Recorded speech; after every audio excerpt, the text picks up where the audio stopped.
پیر کے ساتھ محبت، اور اس نے ہو صاحب کتب الارشاد نے فرمایا کہ اگر مرید کے دل میں صرف یہ خیال گزر جائے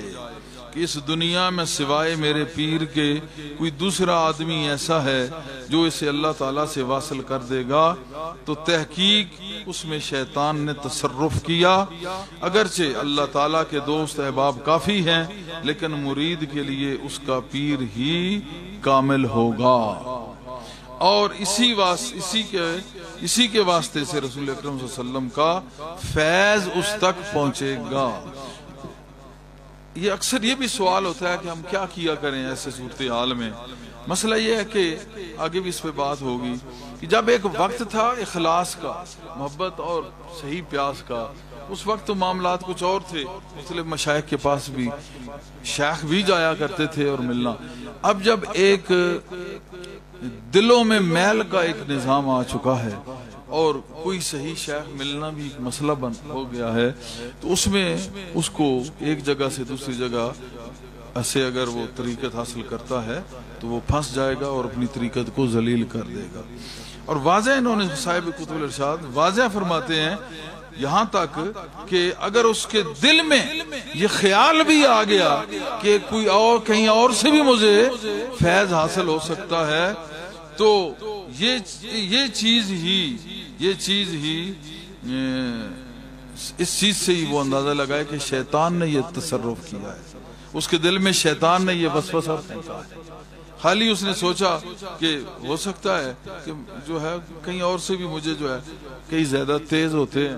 جلدی جو ہے وہ پانڈو بدی اور آگے جا کے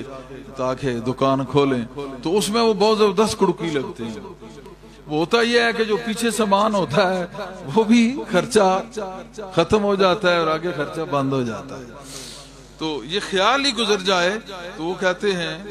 کہ تحقیق اس میں شیطان نے تصرف کیا، اگرچہ اللہ تعالیٰ کے دوست احباب کافی ہیں، لیکن مرید کے لیے اس کا پیر ہی کامل ہوگا، اور اسی واسطے سے اس کو رسول اللہ کا فیض پہنچے گا۔ اب اگر ہم ان ہنٹس کو اپنے ذہن میں رکھیں تو میرا خیال میں طریقت کو سمجھنے میں اور جو آگے ہیں اس پہ قائم رہنے میں ان کو کوئی دقت نہیں ہو سکتی، لیکن ہوتا یہ ہے کہ ہم بھول جاتے ہیں ہم آئے کیوں ہیں۔ جس وقت آتے ہیں حالات خراب ہوتے ہیں، اس وقت چاروں کونوں سے فٹ صحیح ہے، جوں سکھلا ہوتا گیا تو ہی پھر وہ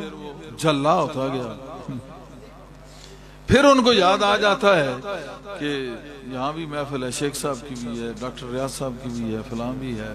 ادھر بھی ہے، افتخار شاہ صاحب کی ہے۔ پھر وہ محفلوں کا خیال آ جاتا ہے، پھر ان کا بھی۔ طالب کے لیے میں اکثر مثال دیتا ہوں کہ ایک جو طالب ہے وہ اگر مطلوب سے ہٹ کے اگر سوچتا ہے تو اس میں شیطان تصرف کر رہا ہے،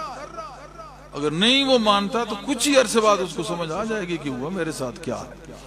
پھر بہت کچھ کہتے ہیں کہ یہ ہے وہ ہے، تہجد نماز سارا کوئی ظاہری جاری رہتا ہے، لیکن ظاہر رہ جاتا ہے، اس کا باطن کھسک جاتا ہے۔